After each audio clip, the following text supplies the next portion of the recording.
দেখছেন টিভি 9 বাংলা।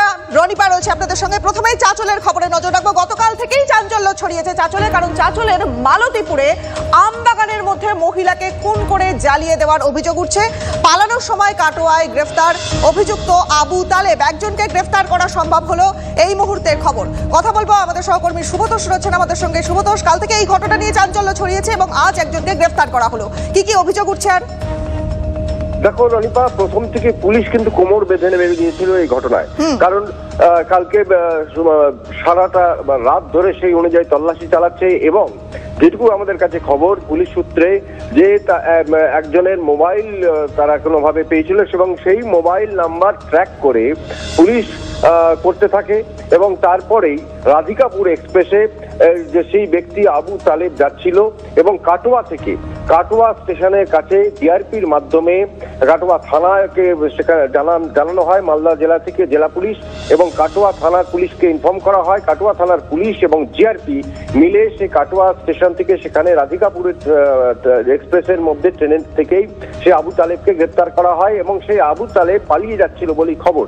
এখন পুরো ঘটনার সঙ্গে এই আবু তালেব কিভাবে জড়িত, প্রত্যক্ষভাবে জড়িত, এটা পুলিশ সূত্রে খবর, কিন্তু কিভাবে এর সঙ্গে আরো কারা কারা আছে, কিভাবে আছে, এটা এখনো পর্যন্ত পুলিশ কিন্তু বুঝতে পারছি।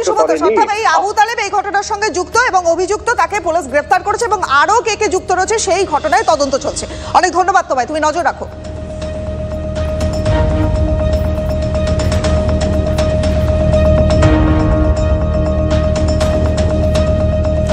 আসুন পরের খবরে আমরা এবার নজর রাখবো, কারণ আবাসে দুর্নীতি ঢাকতে এবার নথি পুড়িয়ে দেওয়ার অভিযোগ উঠছে।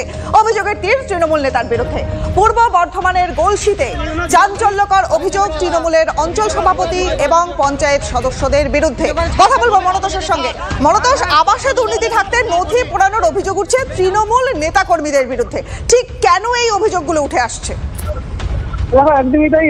ওখানকার যারা গ্রামবাসী রয়েছে, যারা আবাসে ঘর পাওয়ার যোগ্য যারা আবেদন জানিয়েছিলেন, তাদের কাগজপত্র, যে সমস্ত ভোটার কার্ড থেকে আধার কার্ড, যে সমস্ত নথি তারা জমা দিয়েছিলেন, সেই সমস্ত নথি পঞ্চায়েত অফিসের ঠিক বাইরেই পাওয়া অবস্থা পাওয়া গেছে এবং সেই ছবিও গ্রামবাসীরা তুলেছেন। রীতিমতো সেই ছবি ভাইরালও হয়েছে এবং যারা গ্রামবাসী তারা যেটা অভিযোগ করছেন যে ওই নথি, তাদের নথি পুড়িয়ে দেওয়া হচ্ছে যাতে তারা আবাসের ঘর না পান এবং এর পিছনে তারা দুর্নীতি দেখছেন এবং যারা শাসক দলের রয়েছেন, পঞ্চায়েত থেকে শুরু করে যারা অঞ্চল সভাপতি তৃণমূলের, তাদের বিরুদ্ধে অভিযোগ করছেন যে তাদের লোককে বেছে বেছে আবাসের ঘর পাইয়ে দেওয়া হয়েছে এবং সেই কারণেই যারা যোগ্য পাওয়ার তাদের নথিগুলো পুড়িয়ে দেওয়া হয়েছে, এমনটাই কিন্তু চাঞ্চল্যকর অভিযোগ করছেন। অনেক ধন্যবাদ তোমায়, তুমি নজর রাখো। এবং এই যে অভিযোগ উঠছে, অভিযোগকারী কি অভিযোগ করছেন সেটা শুনুন। পাশাপাশি বুঝতেই পারছেন রাজনৈতিক চাপানোতর কিন্তু শুরু হয়ে গেছে, সে বিষয়ে আমাদের নজর থাকবে। পঞ্চায়েতের পাশে ডকুমেন্ট সব পুড়িয়ে ফেলাইছে, নাম তো পাওয়া যাচ্ছে না, এই একটু আধটু করে পাওয়া যাচ্ছে। বঞ্চিত করা হচ্ছে আমাদেরকে। প্রধানরা করবে, পঞ্চায়েত যারা চালাচ্ছে তারাই করবে। আমাদের যে ডকুমেন্টসের ঘর ছিল সব এই দেখি সব পঞ্চায়েত থেকে সব ছিঁড়ে আগুন ধরে সব পুড়িয়ে দেওয়া হয়েছিল। সেগুলো আমরা ভিডিও করলাম, করার পর দেখি ওইগুলো পুড়াইছে। আশিস ছিল, আশিসের যুক্তিতে সব কিছু হয়েছে।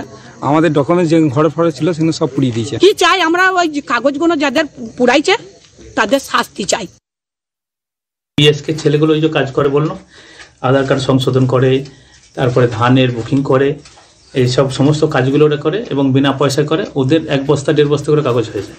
ওরাই ওগুলো প্রতিদিনই বাইরে ওইখানটা পঞ্চায়েতের বাইরেটা একধারে নিয়ে যায় পুড়িয়ে দেয়। নানা রকম উস্কানিমূলক কথাবার্তা, নানা রকম লোক আছে তারা বলছে, যারা আমাদের সরকারের মুখে কালিমা লিপ্ত করতে চায়, তারা এইসব কথাগুলো বলছে।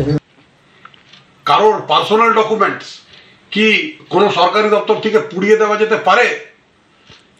আর নির্লজ্জতার সাথে মমতা ব্যানার্জির অনুপ্রেরণা নিয়ে আর শিরোরায় পঞ্চায়েতের প্রধান এবং ওখানকার তৃণমূলের নেতৃত্ব এই কথাটা বলছে যে যা করা হয়েছে সঠিক করা হয়েছে।